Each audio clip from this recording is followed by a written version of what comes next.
Ouverture ce lundi de la 20e conférence de l'ONU sur le climat. Cette rencontre qu'abrite Pérou devra accoucher d'importantes décisions.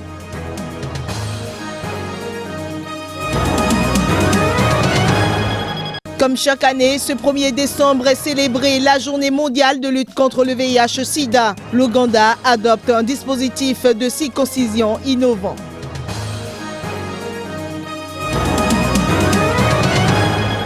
Au Nigeria, 2 bombes ont explosé ce lundi dans un marché de Maïdougouri au nord du pays, auteur soupçonné Boko Haram.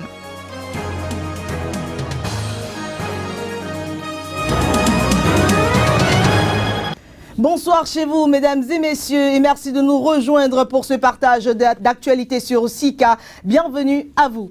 La 20e conférence de l'ONU sur le climat a démarré ce lundi à Lima avec la présence de représentants de 190 pays. Les négociateurs doivent notamment définir les grandes lignes de l'accord prévu en 2015 à Paris pour contrer le réchauffement climatique. En prélude donc, des dizaines de personnes ont participé à une veillée à Lima sur le climat.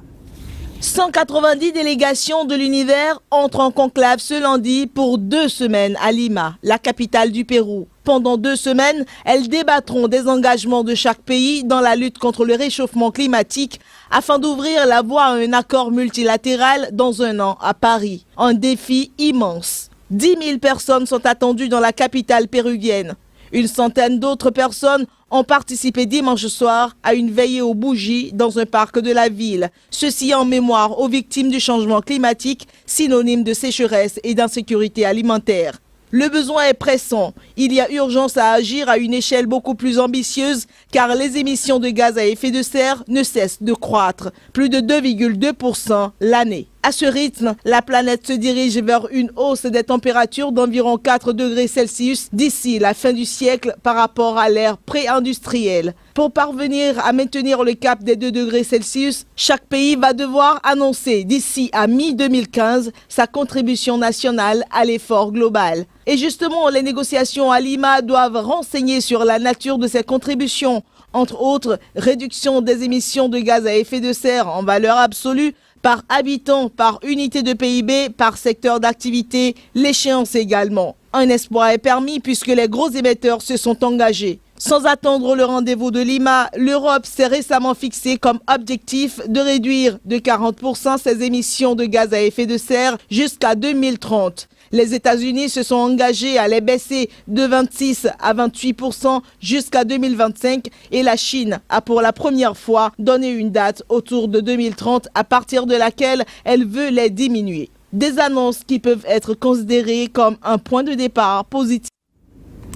Et la lutte contre le VIH-Sida est mise en relief ce 1er décembre. Comme chaque année, la communauté internationale célèbre la journée mondiale contre la maladie. Avec plus de 36 millions de morts jusqu'à ce jour, le virus du sida est toujours un problème majeur de santé publique. Pendant ce temps, les Nations Unies se fixent pour objectif l'élimination de la maladie d'ici à 2030. En 1988, l'Assemblée générale des Nations unies avait exprimé sa vive préoccupation devant la pandémie du sida. 26 ans plus tard, plus de 36 millions de personnes sont séropositives dans le monde entier. Chaque année, le 1er décembre est l'occasion d'une mobilisation mondiale contre le sida où des actions d'information, de prévention et de sensibilisation sont conduites. Cette journée est aussi celle de la mémoire et du souvenir en l'honneur des personnes décédées de la maladie. Selon l'OMS, 36 millions de personnes dans le monde entier sont encore contaminées.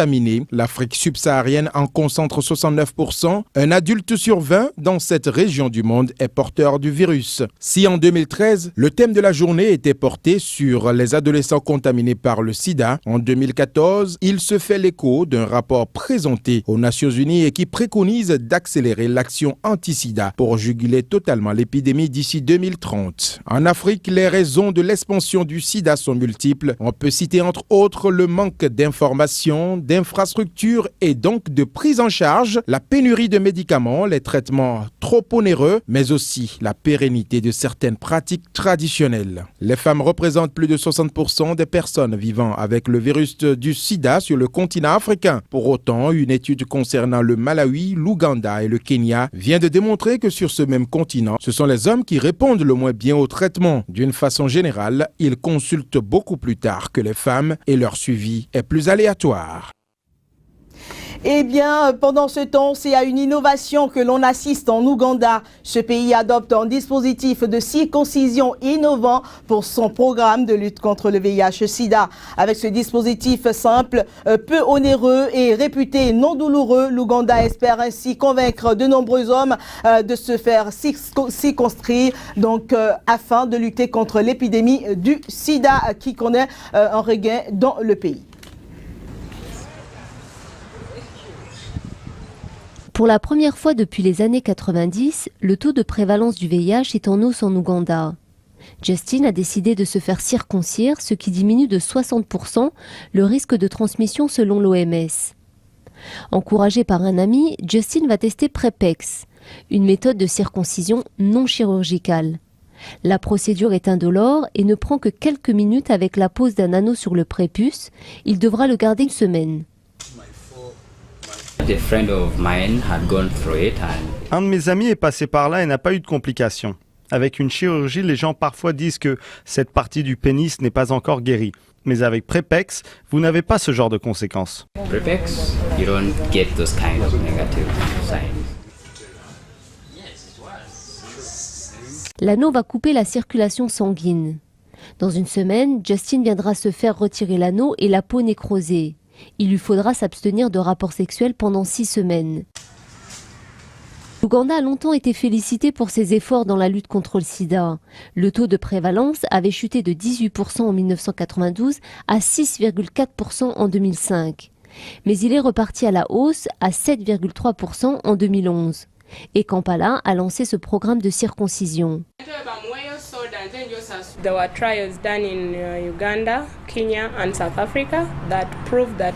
Des études faites en Ouganda, au Kenya et en Afrique du Sud ont prouvé que la circoncision réduit de 60% la transmission du VIH à des hommes par des femmes. Parce que l'Ouganda a une prévalence élevée du VIH, nous avons pensé que ça pourrait bénéficier à la population, car nos moyens sont réduits.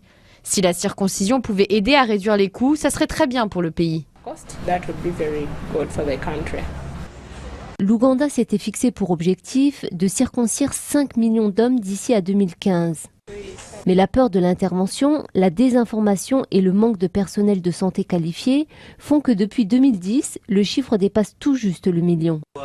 Si la circoncision aide à lutter contre le sida, ça n'est pas un remède miracle. Pour Brian James, conseiller médical, il est aussi essentiel que les hommes changent leur comportement. Nous insistons vraiment sur le fait qu'après la circoncision, les gens ne doivent pas croire qu'ils sont immunisés contre le VIH. Nous insistons vraiment sur ce message. Beaucoup viennent avec l'idée qu'après la circoncision, ils n'auront plus à se préoccuper du VIH. Leur passage à la clinique leur permet aussi d'être sensibilisés à ce message-là. Au total, 13% des Ougandais de plus de 15 ans ont bénéficié de ce programme. 2 bonbons explosés ce lundi sur un marché de Maiduguri, grande ville du nord-est du Nigeria. Le Monday Market, un marché très fréquenté du centre de Maiduguri, avait déjà été mardi dernier la cible d'un double attentat suicide qui avait fait au moins 45 morts quand 2 femmes avaient déclenché leur ceinture d'explosifs dissimulés sous leur hijab. Une autre attaque avait fait 15 morts au Monday Market le 1er juillet dernier. Maiduguri, capitale de l'état de Borno, fief historique de Boko Haram, a longtemps été le théâtre d'attaques et d'affrontements quasi quotidiens entre les islamistes et les forces de l'ordre pendant un temps. La police, l'armée et la Croix-Rouge ont été dépêchés sur les lieux. Au moins 5 morts sont déjà enregistrés. Et nous demeurons au Nigeria pour parler des dizaines de volontaires musulmans qui ont participé dimanche au nettoyage de la mosquée centrale de Kano. Une mobilisation qui s'observe au lendemain de l'attentat qui a fait plus de 120 morts vendredi dernier dans cette ville. La principale organisation de musulmans du Nigeria, la JNI, a dénoncé l'échec du gouvernement à protéger la population face à la menace Boko Haram.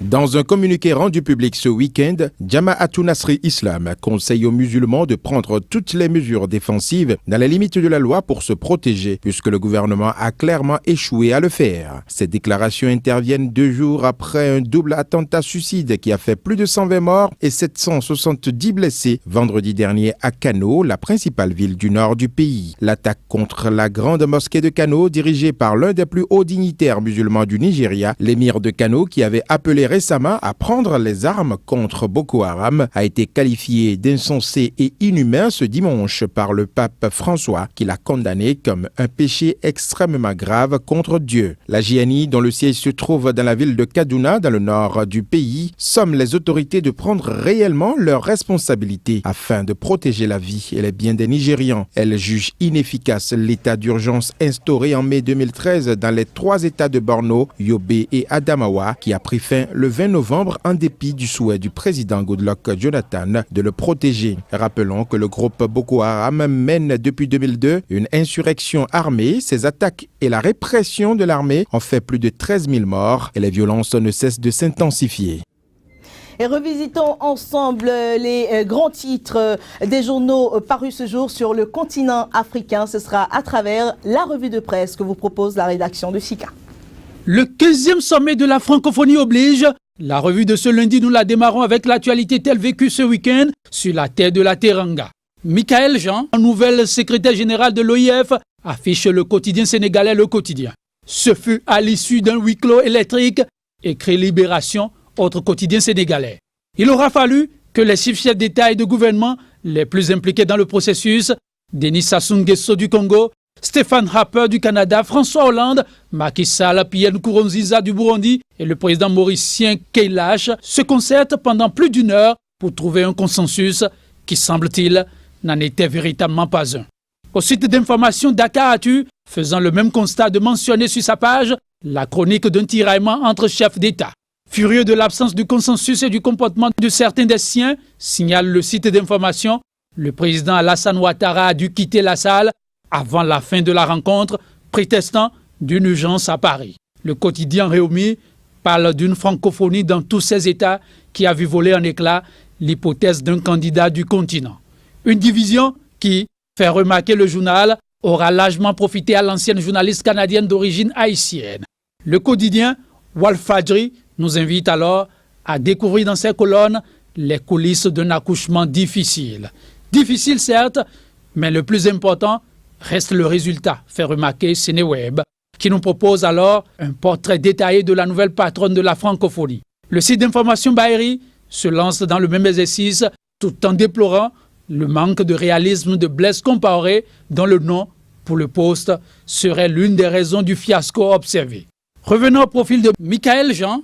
Il rapporte qu'il se murmure que l'Afrique n'était pas la tasse de thé de l'ex-gouverneur fédéral du Canada, même si elle a battu en dernier ressort sa campagne assez sur l'Afrique. Natif d'Haïti, elle a vécu entièrement au Canada, donc n'a qu'une connaissance infime, voire anecdotique de l'Afrique, mentionne le site. Pour réussir sa mission, souligne Baïri, elle devra désormais y faire de nombreuses immersions. Un bémol tout de même, laisse entendre Baïri. Elle a un programme alléchant, assez sur une francophonie économique qui devra ramener l'Afrique au centre du business, de laquelle elle est restée longtemps absente. Le sujet est d'intérêt, m'a-t-elle, le quotidien ivoirien Le Démocrate, qui y consacre toute une série d'articles. La Canadienne Michael Jean, aux commandes, l'Afrique boude, l'hommage à Diouf. L'enquêteur renchérit en ces termes, au cours du 15e sommet, un homme a été célébré. Diouf, en essentiel, écrit le journal Le Quotidien, qui révèle qu'une pluie d'hommages a été rendue à Diouf. Sommet réussi, s'écrit le quotidien L'As, avec à l'appui, photo de Macky Sall, entouré de l'ancien et de la nouvelle secrétaire générale de l'OIF, avec dans l'angle François Hollande. La Tribune croit savoir que Dakar a réussi un sommet pas comme les autres. La revue de ce lundi, carrément dédiée au 15e sommet de la francophonie, nous y mettons un terme avec le quotidien burkinabé Aujourd'hui au Faso, rapportant cette boutade du président français qui a dû arracher quelques murmures dans les rangs des dirigeants africains. Je cite, « Il y a quelques semaines, le peuple burkinabé a fait une belle démonstration qui doit faire réfléchir ceux qui veulent violer l'ordre constitutionnel pour se représenter. » Fin de citation. Et ce sera tout pour cette revue. Demain est un autre jour, une autre nouvelle. À demain. C'est la fin de cette édition, mesdames et messieurs. Ravi d'avoir partagé avec vous ces moments d'information. Restez fidèles à Sika.